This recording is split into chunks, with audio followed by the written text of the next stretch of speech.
Buried Alive, the true story of Angelo Hays, the boy who cheated death. What if I told you that a boy was buried alive, pronounced dead by doctors, mourned by his family, sealed in a coffin, yet somehow he came back? This isn't a horror movie. This isn't a ghost story.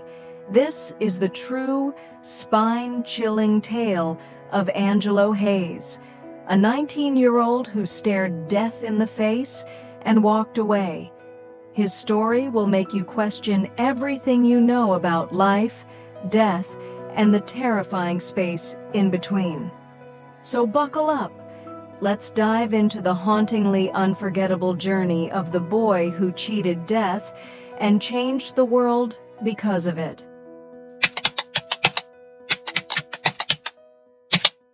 It's the summer of 1937 in Saint-Quentin-de-Chalais, a sleepy village tucked away in the rolling hills of southwestern France.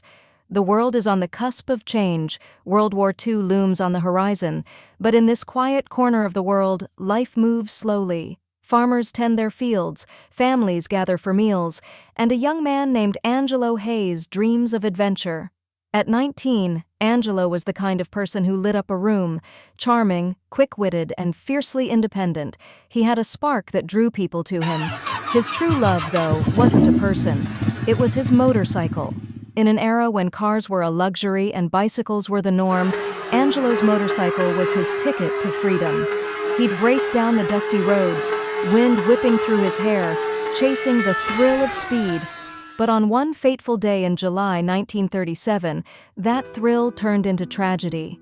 It started like any other ride. The sun was high, the air warm with the scent of wildflowers. Angelo revved his engine and sped off, the hum of his bike echoing through the hills. Then, in a split second, everything went wrong. We don't know exactly what happened. Some say a mechanical failure caused his bike to swerve. Others whisper about a stray animal darting across the road. Whatever the cause, Angelo lost control.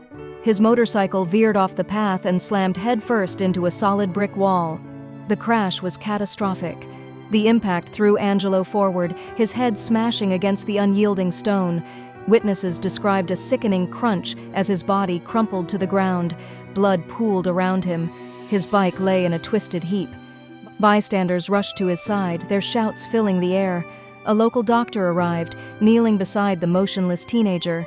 He checked for a pulse. Nothing. He held a mirror to Angelo's mouth, searching for breath. Nothing. His body was limp, his face pale. At just 19 years old, Angelo Hays was declared dead at the scene.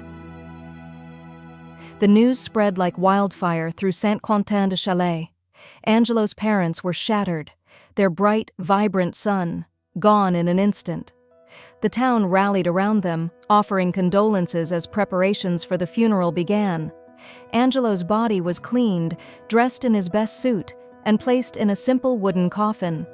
The family chose a plot in the local cemetery where generations of their kin rested. But something unexpected happened, a twist of fate that would rewrite Angelo's story. In 1937, French law required autopsies in certain cases, especially when insurance claims were involved. Angelo's accident had triggered such a claim, and the authorities demanded a more thorough examination before burial. His coffin was moved to a hospital morgue, delaying the funeral by 2 days, and those 2 days made all the difference. When the forensic team began their examination, they noticed something peculiar. Angelo's body wasn't cold, as a corpse should be after 2 days. His skin was still faintly warm. One doctor, skeptical, pressed his fingers to Angelo's wrist. There it was, a pulse, so faint it was almost imperceptible. Angelo wasn't dead. He was in a deep, trauma-induced coma, so profound that even trained medical professionals had mistaken him for a corpse. His heart rate had slowed to a crawl, his breathing so shallow it was undetectable. He had been inches away from being buried alive. The discovery sent shock waves through the hospital. Doctors scrambled to stabilize him, their hands trembling with the weight of their near mistake. Angelo's parents, still reeling from grief, were called back with news that sounded like a miracle. Their son was alive. Angelo's survival was nothing short of miraculous, but the fight was far from over. The crash had caused severe head trauma. His skull was fractured, his brain swollen from the impact. For days, he remained in a coma, teetering on the edge of life and death.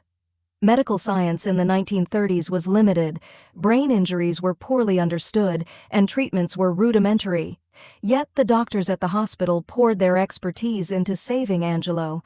They drained fluid from his skull to reduce swelling, monitored his vitals around the clock, and prayed for a miracle. Slowly, against all odds, Angelo began to show signs of recovery. A twitch of a finger, a flutter of an eyelid. After weeks in the hospital, he opened his eyes. But the road ahead was grueling. The trauma had robbed him of basic abilities. He had to relearn how to walk, talk, and even recognize his own family. The most haunting realization came when doctors explained what had happened.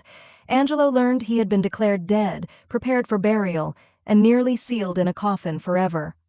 The thought chilled him to his core. The idea of waking up underground, trapped in darkness, became a nightmare that would shape the rest of his life.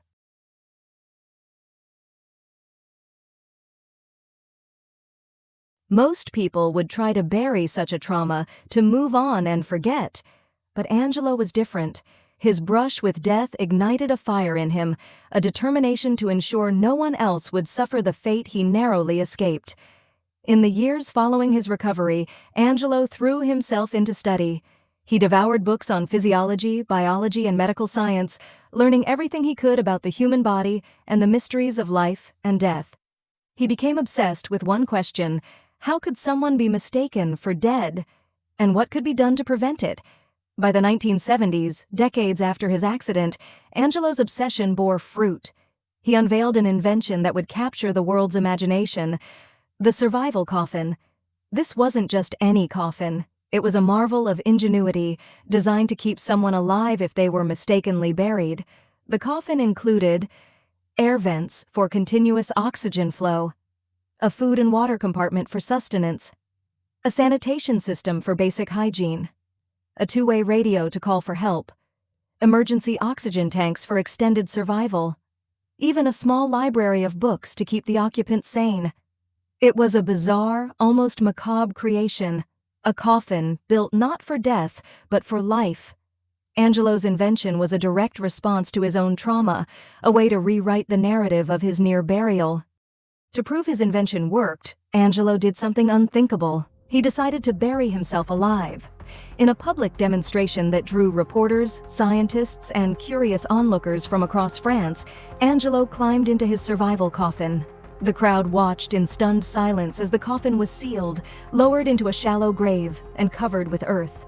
For 30 hours, Angelo remained underground, reading books, eating preserved food, and communicating with the surface via his built-in radio. The world held its breath. Could a man really survive being buried alive? When the coffin was finally unearthed, Angelo emerged, covered in dirt but grinning. He was unharmed, unfazed, and triumphant. The stunt made headlines worldwide. Newspapers called him a mad genius, a modern-day Lazarus. Some dismissed him as eccentric, but others saw him as a visionary. His survival coffin wasn't just a gimmick. It was a bold statement about the fragility of life and the need for better medical diagnostics. Angelo Hays spent the rest of his life promoting his invention, traveling to medical conferences and sharing his story. Though the survival coffin never became a commercial success, modern medical advancements like EEGs and improved coma detection reduced the need. It sparked critical conversations. Doctors began to question how death was diagnosed, especially in cases of severe trauma or coma. Angelo's story forced the medical world to confront a chilling truth. The line between life and death is sometimes razor thin. Angelo lived a long and full life, passing away in 2008 at the age of 88. His story remains a testament to human resilience, ingenuity, and the will to turn tragedy into purpose. Today, when you hear a bump in the night or read about someone who rose from the grave, think of Angelo Hays, the boy who was buried alive and lived to tell the tale. His story reminds us that even in our darkest moments, there's hope, that sometimes what seems like the end is just the beginning. So, what do you think? Could you climb into a coffin to prove a point? Share your thoughts in the comments below, and don't forget to like, subscribe, and hit that notification bell for more unbelievable true stories. Until next time, stay curious and stay alive.